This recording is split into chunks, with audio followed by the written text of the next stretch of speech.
Hello and brightest blessings, you beautiful, wonderful, magical people.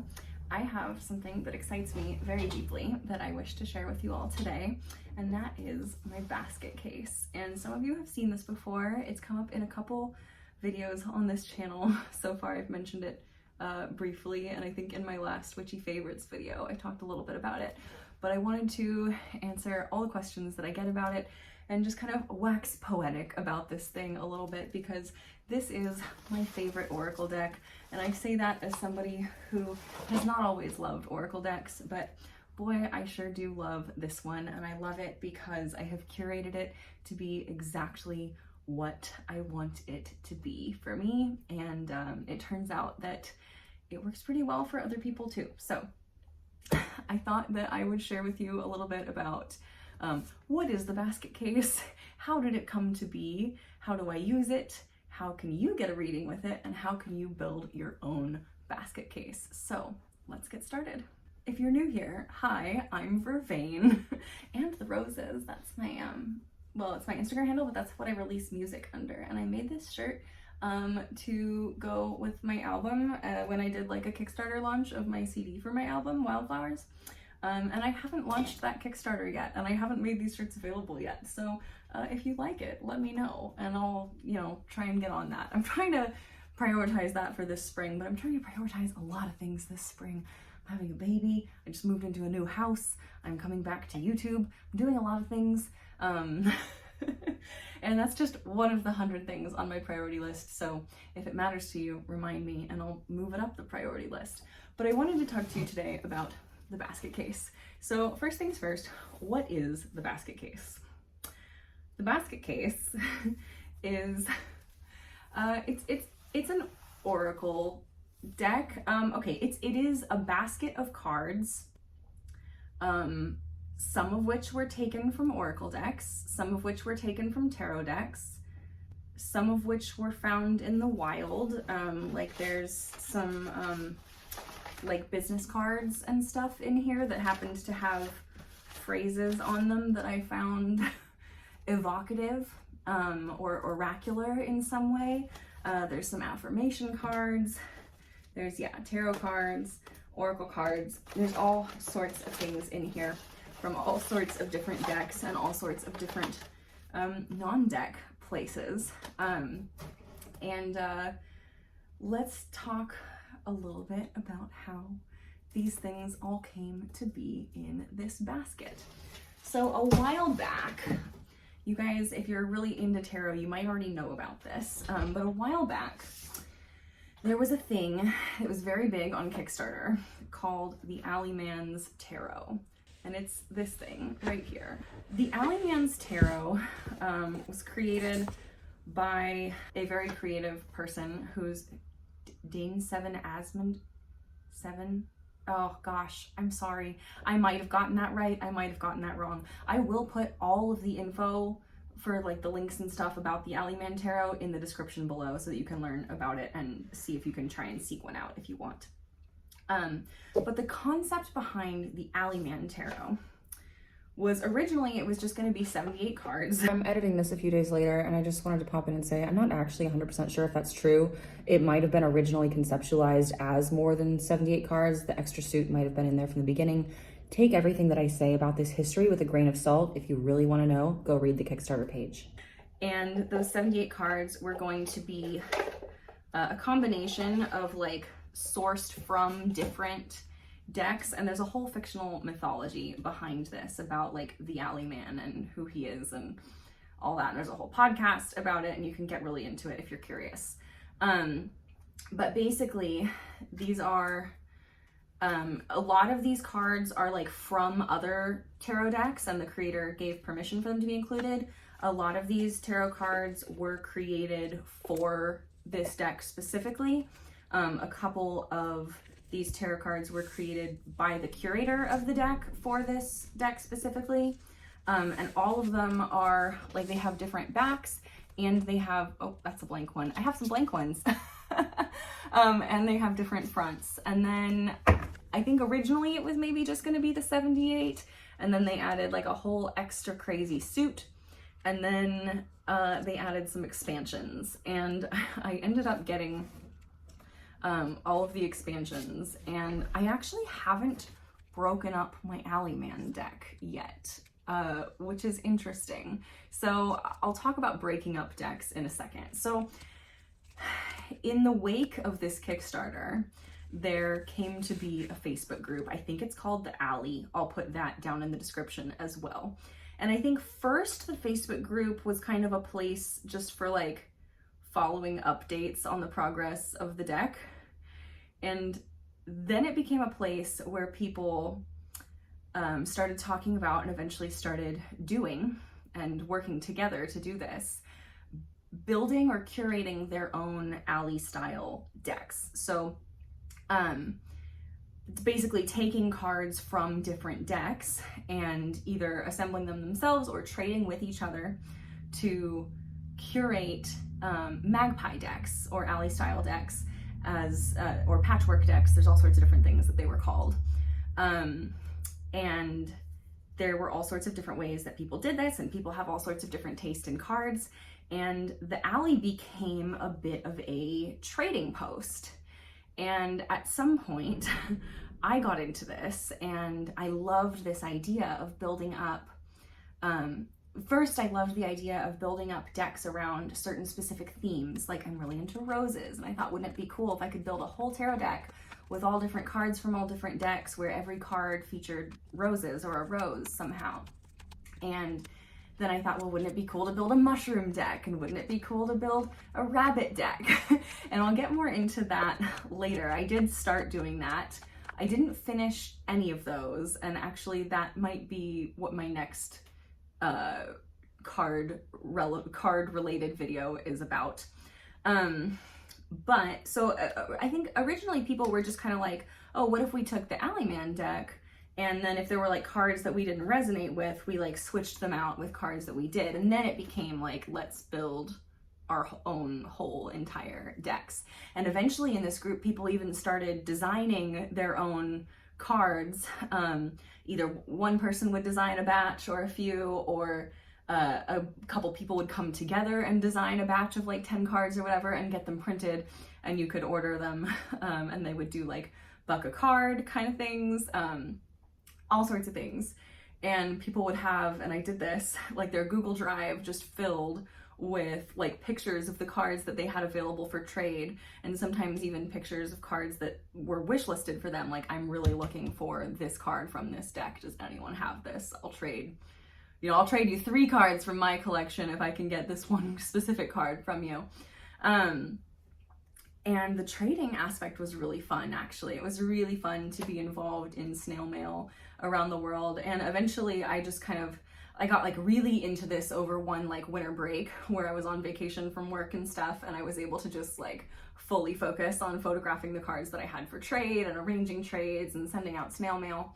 And eventually I got, I had to go back to work, and I was like, hold on, this is actually like too much for me to keep up with. So I finished the trades that were like open and agreed upon, sent stuff out, and then stopped trading. So somewhere along the line, I had not only become enamored with these ideas of like a rose deck and a mushroom deck and so on, but I had also become enamored with the idea of a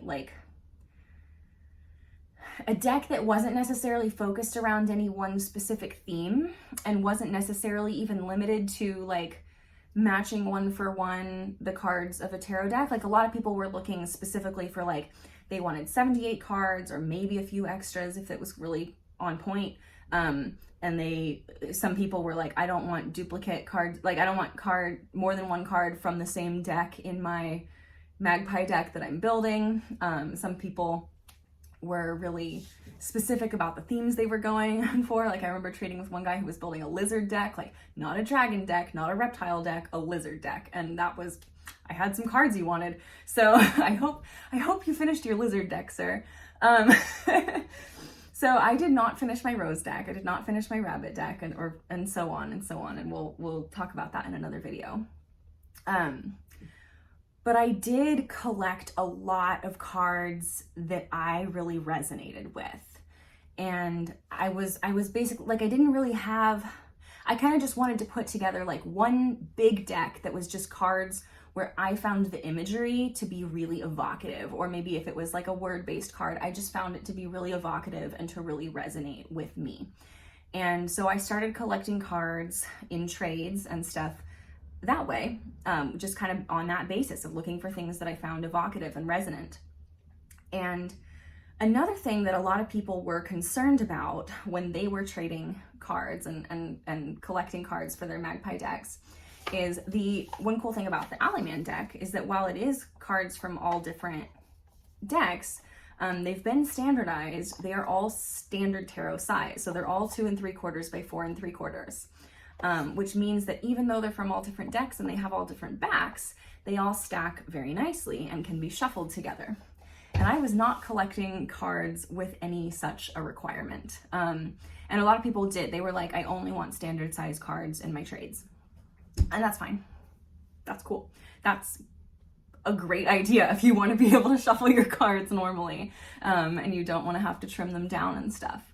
And I collected a whole bunch of cards that I resonated with, and I just found that they were all sorts of different sizes and aspect ratios, and I didn't want to trim them. And I'm just going to get you a little sampling here so you can kind of see what I'm dealing with. So like these are, you could not shuffle these the standard with any sort of standard shuffle if you wanted to. There's just no way. And I did not want to trim them down. And so, and eventually I also realized like I had a lot of them.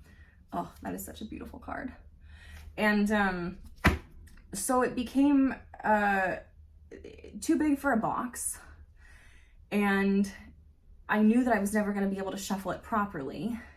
And I had this basket, and I thought, well, what if I put them all in the basket?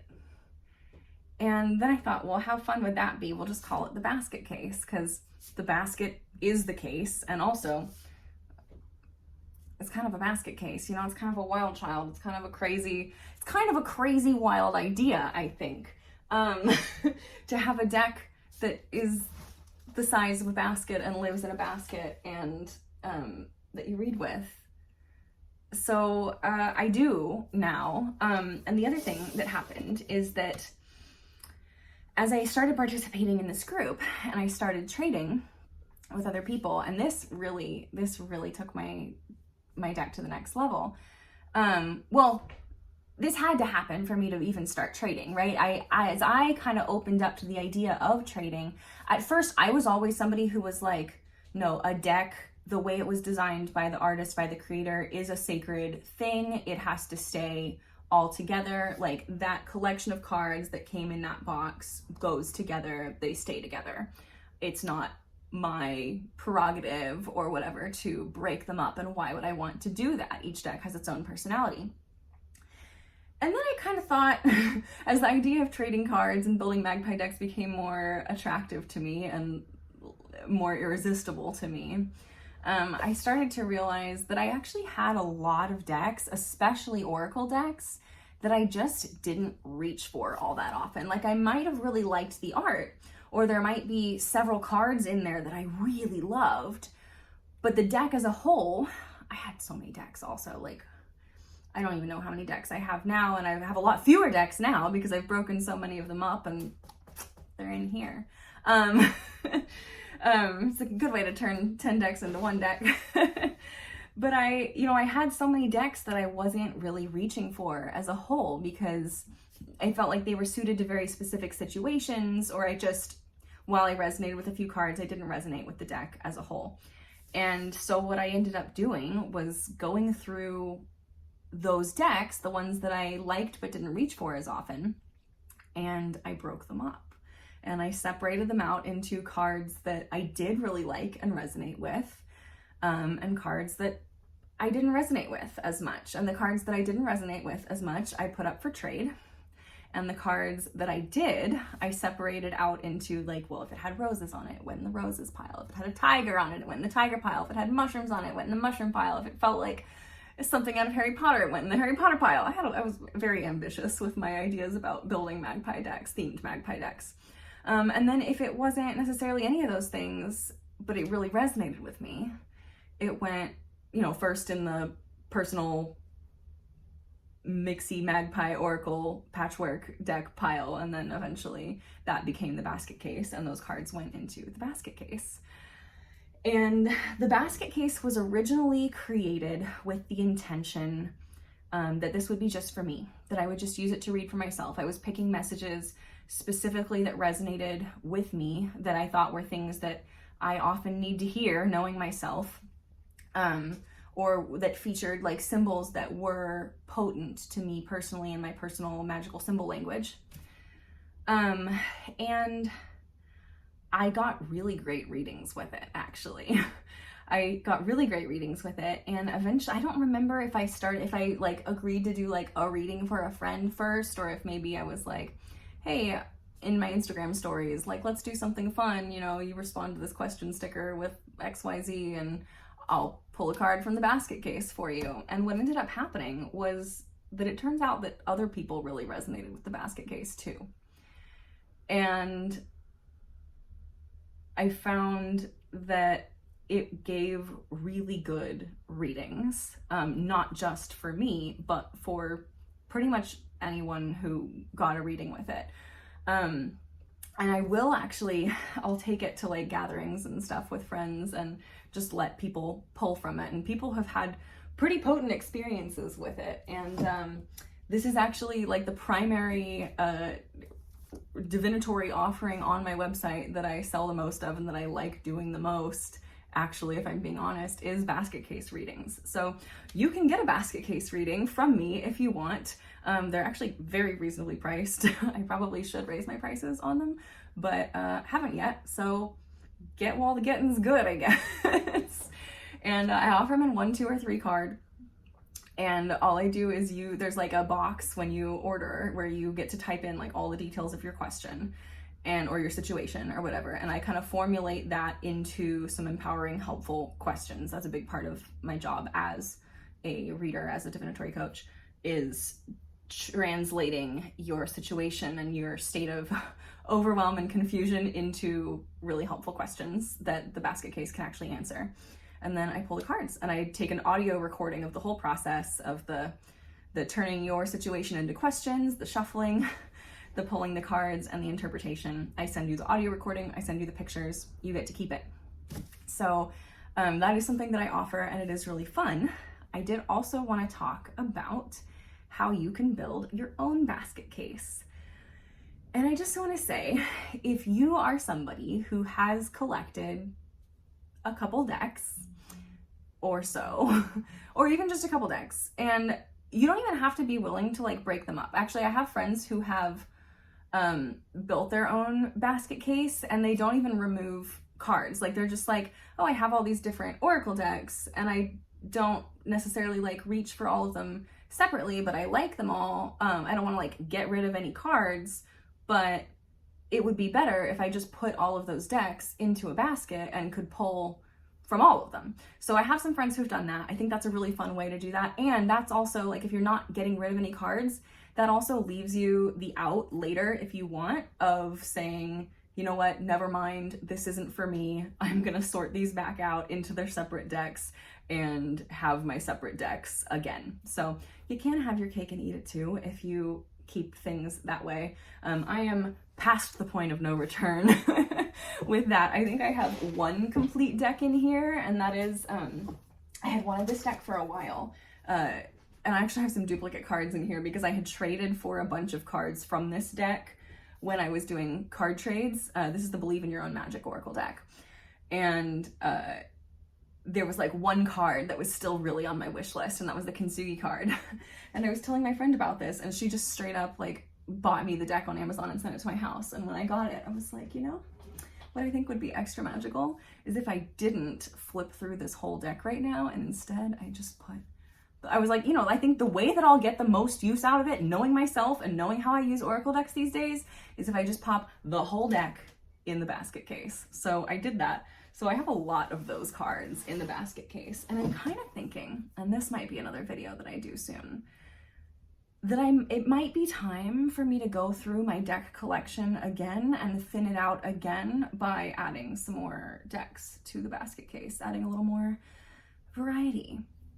And I think I might go through the Magpie decks that I was building and never finished, and add a lot of those to the basket case. And what I'll probably want to do is go through them, because a lot of them it's so hard to decide, especially now as like a junk journaler and somebody who does like junk journal style grimoire type things. I love using tarot cards and oracle cards in my journals.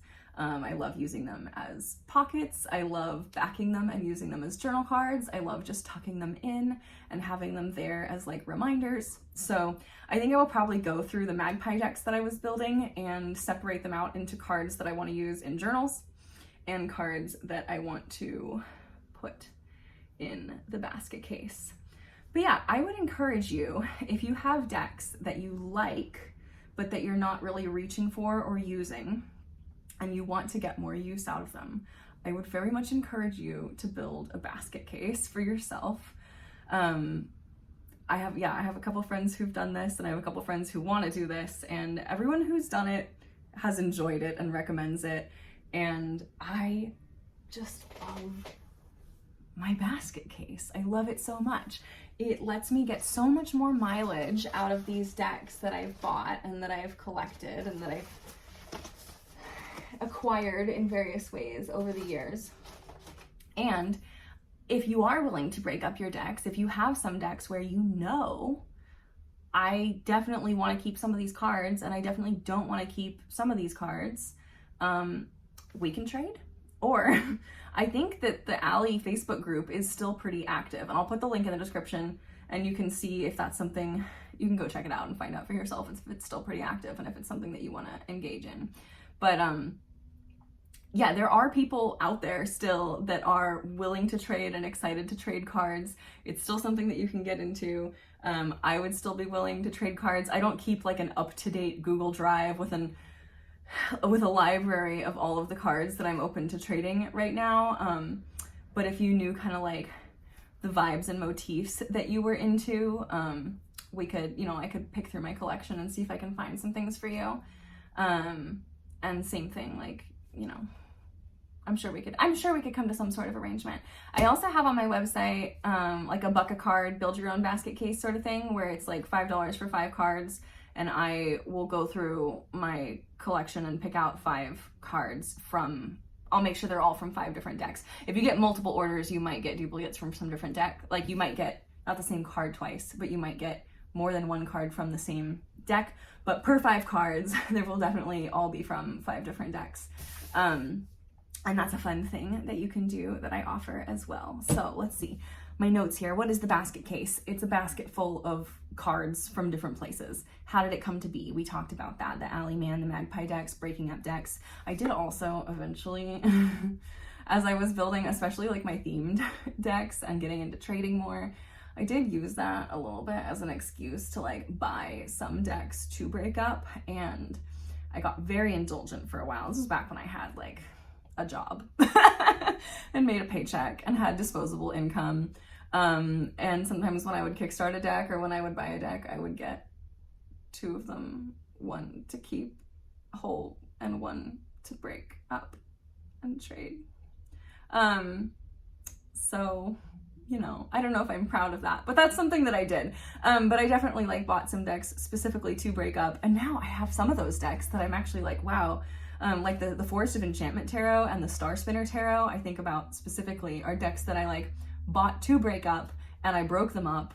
And as I was breaking them up and had already like committed to get rid of some of them, I was like, damn, these are actually really good decks. I would actually read with these decks on their own. So I think sometimes about getting another Star Spinner Tarot and getting another Forest of Enchantment Tarot. And maybe down the line, I'll do that. I don't have that kind of disposable income right now, so I'm not doing that. But yeah, there were several decks that I did purchase to break up, and there were several decks that I did purchase 2 copies of so that I could break it up and keep it whole. I'm not condoning or recommending this. I'm a little bit ashamed of my my own addiction to cards going that far, but I'm not ashamed of my beautiful basket case that I love and cherish and adore. So I also wanted to talk about a little bit about how I use the basket case. So I've told you, if I want to do like an oracle reading for myself, I will probably pull from this. And you can't, obviously you can't, you know, take it all in your hands and shuffle it like a normal deck. There is no way to maintain the mystery if you're looking at it, so you just gotta close your eyes or not look at it to shuffle it, but I think that's fun. I do use it for professional readings as well, which took me a while to open up to, but as soon as I started doing it, or like using it to read for other people, I was like, I thought this was for me, but it turns out that this resonates so hard with so many people, I need to be offering this. And how fucking fun is it? It's fun. It's really fun. There is some, the cards can be harsh in here, I'm not gonna lie. Like, some of the cards are gentle, love, and light. Some of the cards are unicorns telling you to get your fucking shit together. And like, here's one. Unicorns telling you to get your fucking shit together. You equals tight ass.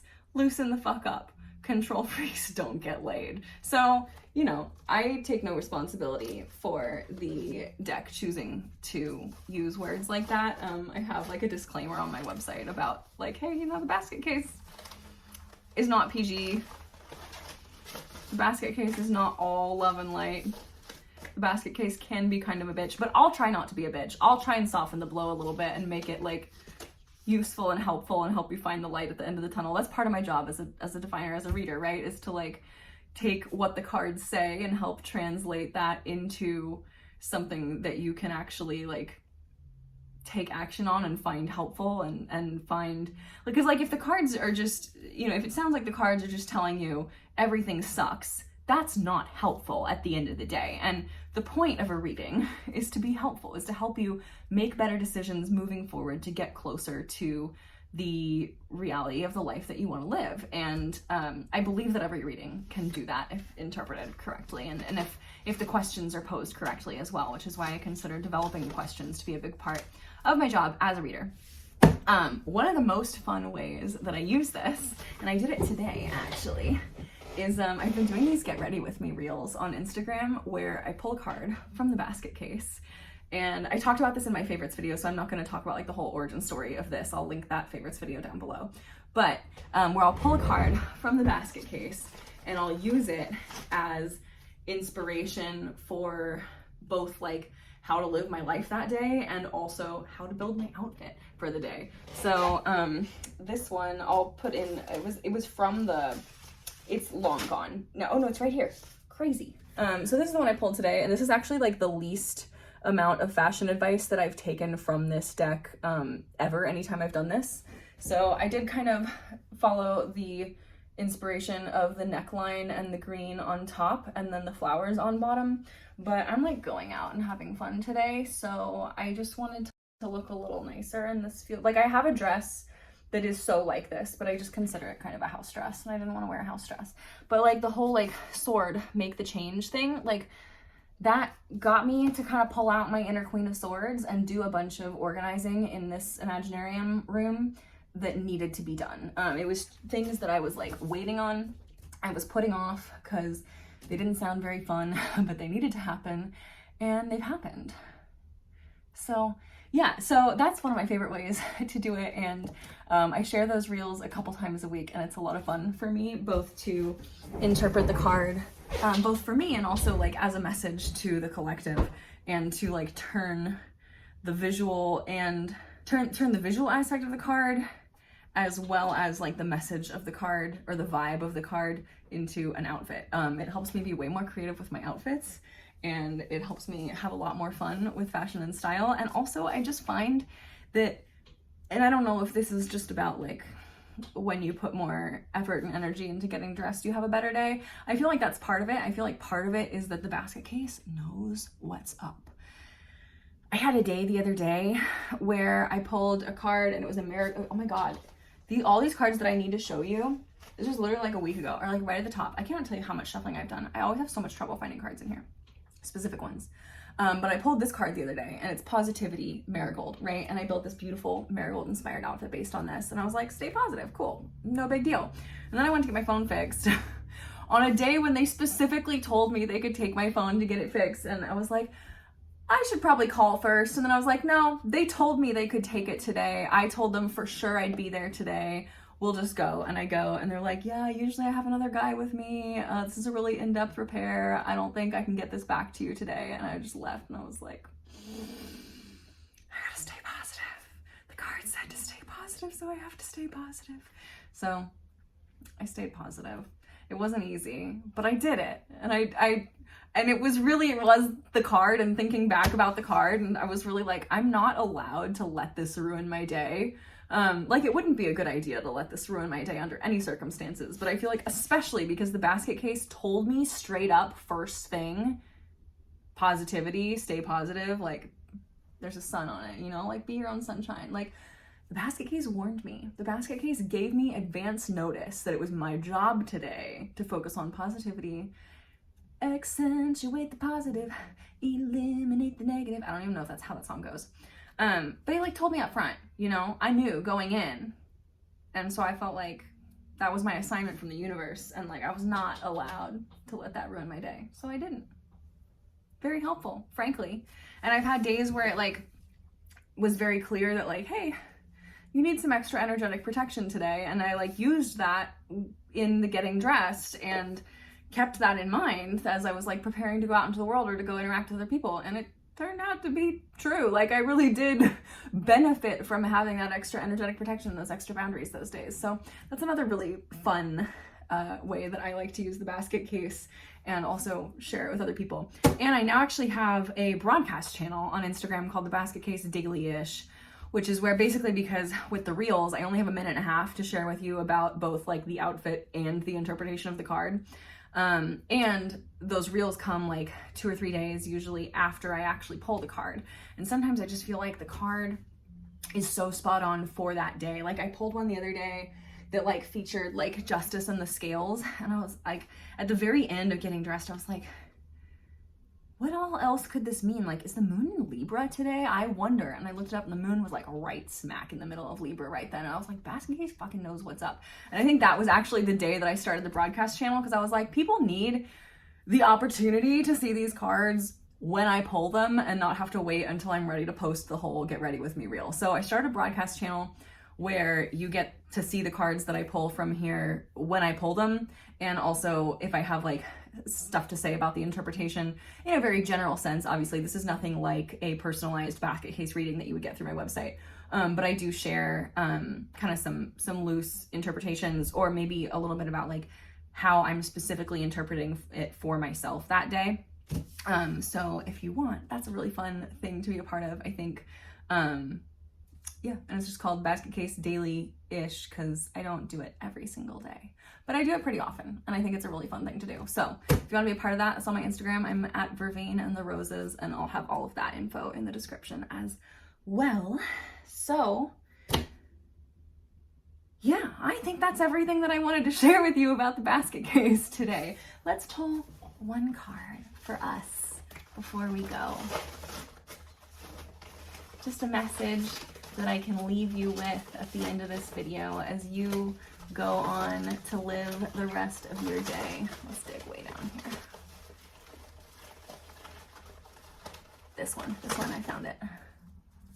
Ooh, it's a legendary lady, and it's Arianrod, fertility, and she's gorgeous.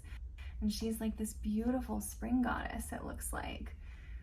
And yeah, I feel like this is just a reminder that like, you are full of not just literal fertility, right? Because there's all sorts of ways to interpret these sorts of things. Man, this would have been a great card to pull for an outfit. But like, creativity is a type of fertility, and like, you are so full of the energy, and especially right now, if you're watching this right now, but whenever you're watching this, I'm sure you can find some value in this message. Right now, it's like just after Imbolc. It's just a week or two after Imbolc, and so spring is beginning to kind of start to think about showing its face around here. And I feel like that spring is like awakening within the people as well. I speak for myself, but I speak also for the collective. I feel like this is something that is happening around the northern hemisphere, I should say, is that we are waking up inside. Wake me up inside. Okay. I just have so much fun talking about the basket case. But yes, I'm going to leave you with this affirmation that you are full of and fertile with creative energy, and you can put that towards whatever you desire today. And also, if you haven't built your outfit for the day yet, maybe you want to use this as inspiration. So I'll offer you that option. Y'all have a wonderful, beautiful, absolutely magical masterpiece of a day. And thank you so much for watching. Please do subscribe if you haven't done that already. And also, you know, I don't know, if you liked the video, maybe like the video. And I'll see you in the next one. Y'all have a great day. Bye. Also, here's a funny story to leave you with. The other day, I was doing a client reading with the basket case, and I felt called to share a message about the overflow, which is kind of something that I've been learning a lot about lately. But I'm never quite sure when I want to share something that's not like from the cards, right? Like it's from my own personal experience and insight. It's like, how much is this actually relevant to this person? Like, should I just be sticking to what the cards are saying? But I was just kind of shuffling as I was talking, and I had like kind of determined that I was going to share this anyway, and the person could take it or leave it, right? And shuffling around, I felt in the very bottom of my basket something that was not a card. And I pulled it up, and it was my little blue magical teacup. And when I say it's a magical teacup, I'll link the video down below in the description where I tell the story about the magic teacup. But what you need to know is that I think of the Ace of Cups as like the overflow card, and I literally pulled an Ace of Cups in the form of a cup. Well, I was thinking about sharing a message about the overflow. So when I say that the basket case has mysterious ways, I have no idea how this teacup ended up in the basket case. It doesn't go there. The only thing that goes in here are the cards, and then this like little bit of like crinkle paper that was in the basket when I got it that kind of helps protect the cards and flesh out the basket. But yeah, I don't know how the cup got in here. It's a magic cup. I can't be held responsible for how that cup ends up places, but it sure ended up where it needed to be when it needed to be there. Something to ponder.